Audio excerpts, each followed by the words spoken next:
श्री शिवाय नमस्तुभ्यम दोस्तों, आप सभी लोगों को देवउठनी एकादशी की बहुत बहुत हार्दिक शुभकामनाएं। दोस्तों, आप सभी लोग जानते हो कि देवउठनी एकादशी साल की सबसे बड़ी एकादशियों में से एक एकादशी होती है और देवउठनी एकादशी के दिन ही एक ऐसा 1 रुपए के सिक्के वाला उपाय किया जाता है जिस उपाय को अगर जिस भी घर में से कोई एक सदस्य देवउठनी एकादशी के दिन इस 1 रुपए के सिक्के वाले उपाय को कर लेता है, भाई उसके घर में पूरे साल भर कभी भी पैसों की कमी नहीं आती है। मतलब कि अगर आपके घर में किसी का व्यापार है, बिजनेस है, दुकान है, कोई भी धंधा है, भाई आप लोगों को उसमें कभी कमी नहीं आने वाली। पूरे साल भर आपके घर में पैसा आता रहेगा सिर्फ इस 1 रुपए के सिक्के वाले उपाय को करने से। इसी के साथ में दोस्तों, देवउठनी एकादशी से जो शादियां विवाह होते हैं वो भी शुरू हो जाते हैं। तो अगर किसी की शादी विवाह नहीं हो रही है तो भाई उसके लिए भी पंडित जी ने देवउठनी एकादशी के दिन एक ऐसा उपाय बताया है जिससे आपकी शादी या विवाह जो है वो कुछ ही महीनों में हो जाएगा। ठीक है, इसके लिए आप लोग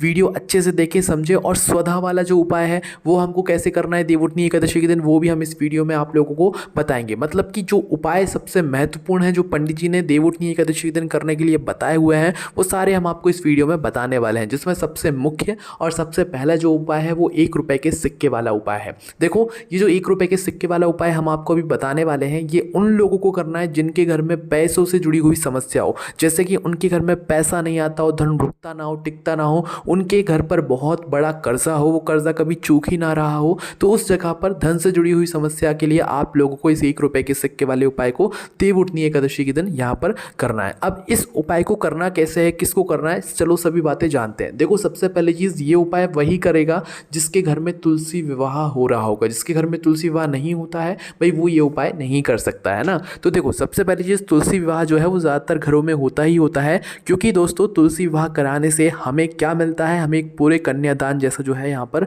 फल देखने के लिए मिलता है। इसलिए तुलसी विवाह तो हर घर में होता ही होता है ना। अब यहाँ पर आप लोगों को उपाय में क्या करना है वो सबसे पहले सुन लो। देखो, ये वाला जो उपाय है ये आप लोगों को पूजन शुरू करने से पहले ही शुरू करना है। इस उपाय में सिर्फ और सिर्फ आप लोगों को 1 रुपए का सिक्का लेना है। अब आप लोग ये कहोगे क्या सिर्फ और सिर्फ 1 रुपए का ही सिक्का लगेगा, 2 का, 5 का, 10 का सिक्का नहीं लगेगा? तो 1 रुपए का सिक्का बहुत अच्छा माना जाता है, सही माना जाता है, इसलिए 1 रुपए का ही सिक्का अगर आप लोग लोगे तो ज़्यादा बेहतर रहेगा। बाकी अगर आपके पास वो ना हो तो फिर 2 रुपए का, 5 रुपए का, 10 रुपए का जो भी सिक्का हो वो ले सकते हो, पर लेना सिक्का ही है।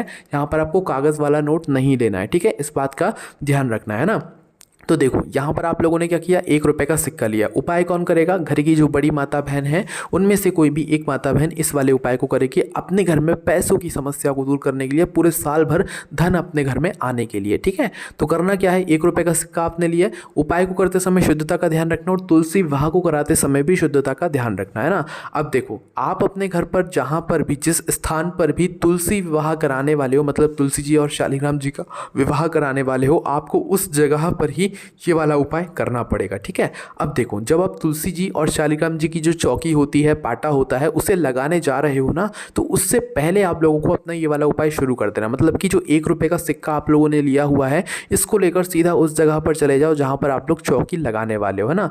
अब जहाँ पर चौकी लगाओ वहाँ पर सबसे पहले आप इस सिक्के को जाकर रख दो, है ना। पाटे के ऊपर नहीं रखना है, जहाँ पर पहले पूजन करने वाले हो, अभी मतलब विराजित करने वाले तुलसी जी और शालिग्राम जी को, वहीं पर पहले इस 1 रुपए के सिक्के को जो है आसन देकर, या जैसे आप लोग रखना चाहो वैसे एक सिक्के को रख दो। फिर उसके बाद जो भी आप लोग आटा पूरना चाहते हो, चौक पूरना चाहते हो, रंगोली बनाना चाहते हो, वो बनाकर उसके ऊपर फिर पाटा रख दो। ठीक है, पर रखना क्या है, पहले 1 रुपए का सिक्का रखना है, फिर उसके ऊपर, पाटे के ऊपर आप लोगों को तुलसी जी और शालिग्राम जी को यहाँ पर विराजित करना है। समझ गए आप लोग? पहले सिक्का रखाएगा, फिर उसके ऊपर आप लोग जो है अपना पाटा रखकर शालिग्राम जी और तुलसी जी को विराजित कर देना। बस इतना सा यहाँ पर उपाय में काम रहेगा। इसके बाद जो भी आपकी तुलसी पूजन, तुलसी विवाह आप लोग कराते हो वो वैसा का वैसा ही कराना है। अब इस मतलब जो सिक्का है 1 रुपए का जो कि आपने रखा हुआ है पाटे के नीचे या तुलसी मतलब मैया के नीचे, तो भाई वो अब आप लोगों को नहीं उठाना है। ठीक है, अब आपको अपनी पूजन जैसी भी होती है आपके घर में वैसे करना है। देखो, तुलसी विवाह आप लोगों को जरूर कराना चाहिए और जैसा आपके घर में होता है, जैसा आपसे बनता है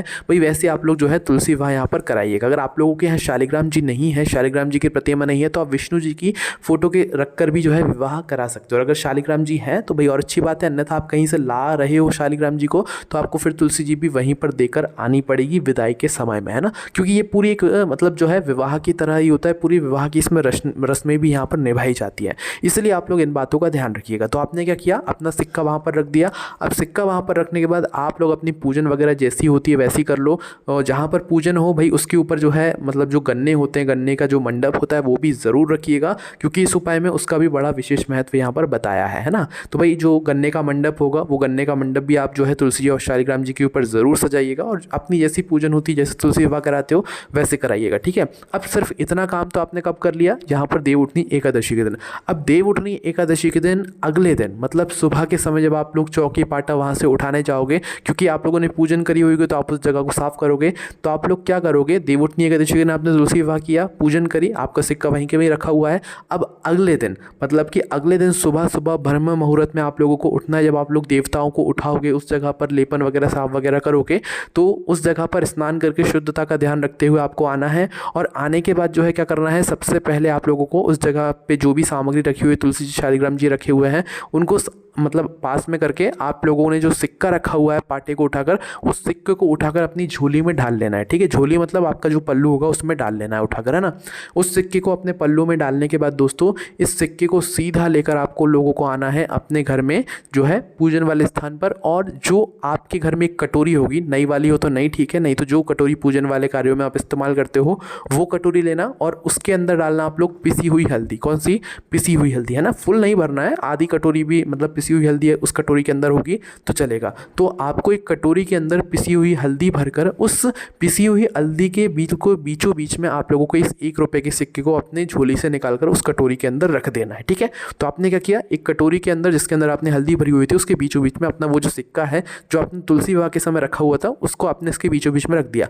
अब इस कटोरी को ले जाकर या तो आप अपने व्यापार वाली जगह पर रखो, या अगर आपको कोई बड़ा बिजनेस है तो वहाँ पर जाकर रखो, या अगर आपकी कोई दुकान है तो वहाँ पर जाकर रखो। और नहीं चाहते इन जगहों पर रखना तो सीधी सी बात है अपने ही घर में किसी अच्छी सी जगह पर, जैसे कि भगवान जी वाले स्थान पर जहाँ पर आपके भगवान विराजित हैं, वहाँ पर आप इस कटोरी को सुरक्षित रख दो, है ना। और ये कटोरी रखी रहे, क्योंकि इसी कटोरी की वजह से, इसी 1 रुपए के सिक्के की वजह से पूरे साल भर कभी आपके घर में पैसों की, धन की समस्या अब नहीं आने वाली। अगर आपने व्यापार वाली जगह पर रखा हुआ है तो आपका व्यापार अच्छा चलेगा, दुकान में रखा हुआ है तो आपकी दुकान अच्छी चलेगी। इस तरीके से ये वाला उपाय होगा और आपके घर में पूरे साल भर कभी धन की कमी नहीं आएगी। माता लक्ष्मी जी और भगवान विष्णु जी का आशीर्वाद सदैव आपके घर परिवार पर बना रहेगा। तो इस तरीके से आप लोगों को जो है ये 1 रुपए के सिक्के वाला उपाय अपने घर में धन संपदा को बढ़ाने के लिए यहाँ पर करना है, ठीक है। उसके बाद में दोस्तों अब बात करते हैं विवाह वाले उपाय के बारे में। जिसका विवाह नहीं हो पा रहा हो, किसी भी कारण की वजह से लंबे समय से विवाह अटका हुआ है, तो उन लोगों को भी इस दिन ये वाला उपाय ज़रूर करना चाहिए। ये उपाय भी आप लोगों को तुलसी विवाह के समय पर ही करना है, इस बात का ध्यान रखना है। और ये उपाय उसको ही करना है जिसका विवाह नहीं हो रहा है, चाहे वो लड़का हो चाहे लड़की हो, उसको अपने हाथों से ये वाला उपाय करना है। इस उपाय को करने के लिए आपको एक मीडियम साइज़ का आटे का दीपक तैयार करना है। किसका? आटे का, है ना। आटे को गूंदो तो उसके अंदर कुछ नहीं डालना है, सादा आटे का दीपक तैयार करना है। और उसके अंदर 4 अलग अलग बत्तियाँ यहाँ पर आपको रखना है। एक तो हम वो बत्ती बोलते हैं चौमुखी दीपक जलाते हैं तो 2 लंबी बत्ती रखते हैं, पर इस उपाय में आपको 4 अलग अलग बत्ती बनानी है। और चारों साइड में मतलब पूर्व पश्चिम उत्तर दक्षिण में जो है एक एक बत्ती जो है ऐसे भाव से आप लोगों को रख देनी है ना। तो 4 अलग अलग लंबी बत्ती जो है आप लोगों को उस आटे के दीपक के अंदर जमा देनी है, रख देनी है, ठीक है। उसके बाद में इसके अंदर डालना है शुद्ध देसी गाय का घी। क्या डालना है? शुद्ध देसी गाय का घी, है ना। शुद्ध देसी गाय का घी डालने के बाद आप इसके अंदर जो है जो भी काली तिल हो आपके पास थोड़ी सी, वो काली तिल इस दीपक के अंदर डाल देना, ठीक है। काली तिल ना हो तो जो पूजन में आप लोग दीपक के अंदर इस चीज़ इस्तेमाल करते हो डालने के लिए, क्योंकि खाली दीपक नहीं जलाया जाता है, तो आप लोग वो चीज़ें भी डाल सकते हो, है ना। अब करना क्या है, इस दीपक को ले जाकर आप लोगों को कहाँ पर रखना है? अपने ही घर में जहाँ पर आप लोगों ने तुलसी विवाह किया हुआ है या कर रहे हो, है ना। क्योंकि इस उपाय को आप लोग तुलसी विवाह शुरू होने से पहले भी कर सकते हो और बाद में भी कर सकते हो ना, पर बाद में करोगे तो वो ज़्यादा बेहतर माना जाता है ना। तो तुलसी विवाह हो जाए उसके बाद आप लोग अपना ये वाला उपाय कीजिएगा। तो जिसका विवाह नहीं हो रहा है उसको अपने हाथों से ही दीपक तैयार करके अपने उस स्थान पर आ जाना है जहाँ पर आपके घर में तुलसी विवाह हुआ है ना। तो उस जगह पर आकर आपको क्या करना है, इस दीपक को जला लेना है। चारों तरफ से इस दीपक को आप लोग जला जला लीजिएगा और भगवान शिव और नारायण जी का नाम मन ही मन में लेकर इस दीपक को आप लोगों को अपने ही घर में तुलसी विवाह वाली जगह पर उस मंडप के नीचे, गन्ने के मंडप के नीचे इस दीपक को रख देना है। ठीक है, गन्ने के मंडप के नीचे इस दीपक को रखने के बाद आपको अपने ही घर के किसी परिवार के सदस्य से बोलना है कि वो आपको एक हल्दी का तिलक लगा दे। जो हल्दी वहीं पर तुलसी जी के पास में रखी हुई हो, उस हल्दी से एक तिलक लगा दे। उसी के साथ में दोस्तों आपके हथेली में भी थोड़ी सी जो है यहाँ पर हल्दी लगा देना, मतलब आपके हाथ पीले कर दें। इसके बाद में आप वहीं पर बैठकर जो है तुलसी जी से, भगवान विष्णु जी से, माता लक्ष्मी जी से आप लोग प्रार्थना कर लीजिएगा, शालिग्राम जी से प्रार्थना कर लीजिएगा कि आपका विवाह जो है जल्द से जल्द पूरा हो जाए, मतलब आपका विवाह अच्छे से हो जाए ना। तो इस तरीके से ये विवाह वाला उपाय, इसको करने से आपका विवाह भी बहुत जल्दी यहाँ पर पूरा हो जाएगा। ठीक है, अब आखिरी में बात करते हैं स्वधा वाले उपाय के बारे में कि भाई साल की सबसे बड़ी देवउठनी एकादशी के दिन स्वधा वाला उपाय हम लोग कैसे करें।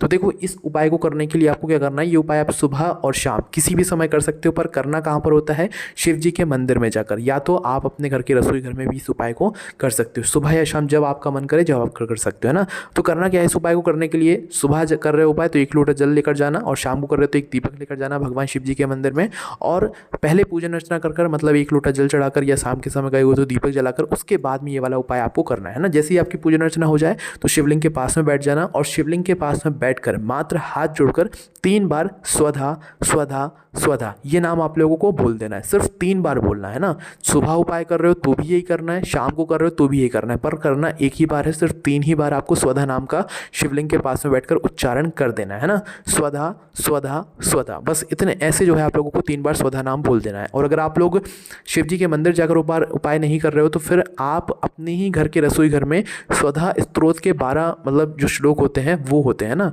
तो स्वधा स्तोत्र के 12 श्लोकों का पाठ आप लोग अगर कर सकते हैं तो अपने ही घर में ये स्वधा जो है मतलब 12 श्लोकों का पाठ आप लोग कर लीजिएगा। अन्यथा अपने ही घर के रसोई घर में परिंडे के पास में 3 बार स्वधा नाम भी आप लोग चाहो तो बोल सकते हो, पर भगवान शिव जी के मंदिर में जाकर करना ज़्यादा अच्छा रहेगा। तो इस तरीके से दोस्तों ये स्वधा वाला आप लोगों को उपाय करना है। बाकी दोस्तों हमने जो उपाय आपको बताया आप इन्हें ज़रूर करके देखिएगा, आप खुद देखेंगे कि भाई इस उपाय को करने से हमें कितना ज़्यादा यहाँ पर फल मिला है, हमारे घर में कितना सारा धन बढ़ा है पूरे साल भर में ना।